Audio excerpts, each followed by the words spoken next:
Motor and finish. I think those are two things that we have to make our calling card in everything we do at practice and the way that we prepare and the way we play. So those are things that are going to be in the forefront of our mind and hopefully the players' minds when we step on the field on Saturday. With Jacoby, I know you guys talked about how he has familiarity, but still it's a little bit different than when you were together. Just how different is it? How have you seen him start to pick up some of those differences?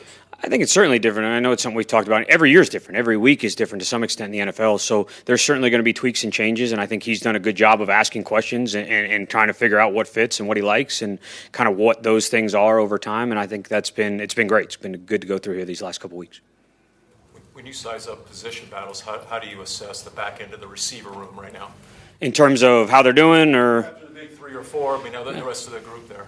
I think they're doing a great job of competing and knowing what to do and how to get lined up, and I think Saturday is going to be a big test. They're going to get a lot of playing time, a chance to go compete against some different coverages and some different bodies, and really excited to see it. James said on Saturday that he feels like him and Trey are kind of both RB1s. What advantage does that give you as a play caller to have guys that maybe a bigger work share at that position? I think you just hit on it. I think that is the advantage. I think you get the chance where it's like when one guy gets tired, the next guy in is really not missing a beat and can play at a high level and really change the dynamic of a game. And, I want everybody in that room to see themselves as running back one. I think that's the mark of a great player and a great competitor at any position.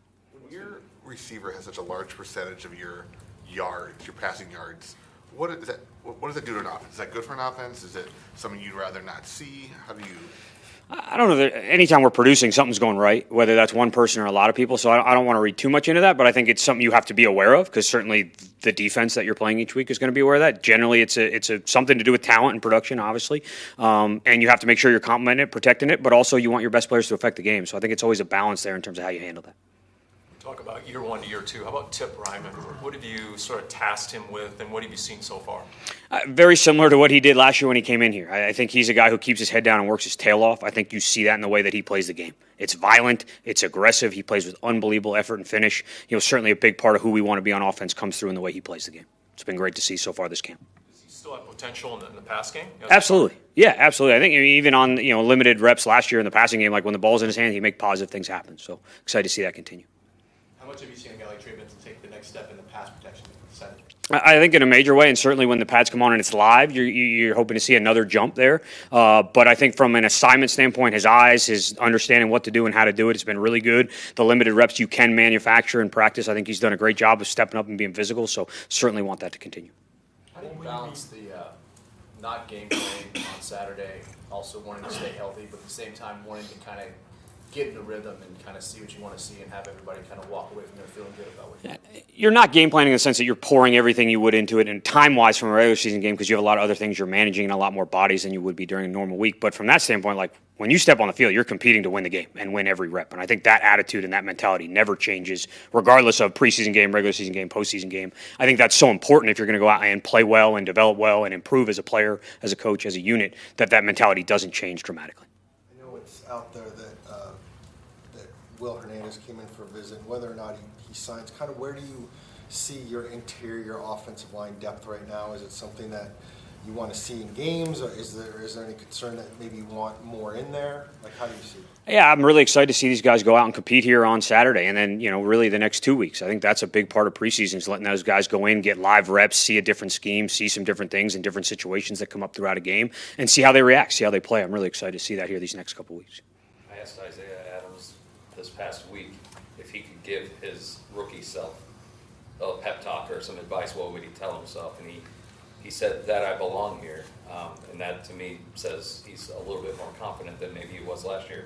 Do you see that translate on what you see on the field from him? Absolutely. And I think that's where, the confidence thing is real. I think it's important. I think guys are trying to build it and find it. And certainly your first time in the league, there's no real way to say, like, I've done this, I can do this. And some guys react to that in different ways. But I think just in terms of the way he's carrying himself, the way he's interacting with some of the rookies and trying to impart some of that knowledge, I think has been really good. And certainly, his comfortability in the system and the way he's playing right now, I would agree with that. In general, what did you like about Will Hernandez's game during his time with you? Yeah, I think Will plays hard, as we ask all those guys to do inside. I think you see the physicality and the movement skills, and certainly, a lot of familiarity with him, and excited about the guys we have in there right now. What do you want to see out of Kyler specifically on Saturday? I sound like a broken record a little bit, but it's this clean operation, good decision making, ball's going where it should. We're getting in and out of the huddle on time. We're communicating well at the line of scrimmage. I think all those things need to show up anytime we play. How do you you assess his camp so far? I think he's done a great job. I really do. I think he's taken on that leadership role. I think he's playing at a high level. I think he's starting to see the game and things are slowing down in terms of what we're asking, some of the nuances of hey, that's not the right call. Where do you want to go? What should we do? What are the answers? I think he's done a great job of that and certainly want that to continue. Do you feel like there's a benefit to the starters playing in this preseason game, whereas opposed that hasn't necessarily been the mantra for you guys the last couple of years? I think every game and every year is completely different. And I know that's an easy answer, but I think if you're going to do the best things for your organization at all times, you always have to be willing to say, here's where we're at, here's what's best for us, and here's what we're going to do moving forward. And I think JG and Monty do a phenomenal job of that, and we try to echo that top down. Did things change for Trey McBride and how you guys use him based on what a big year he had last year? No, not dramatically. I think, certainly he's one of our best players, if not our best player. So we're always going to try to have him be an emphasis in the game plan, try to make sure he touches the ball and affects the game.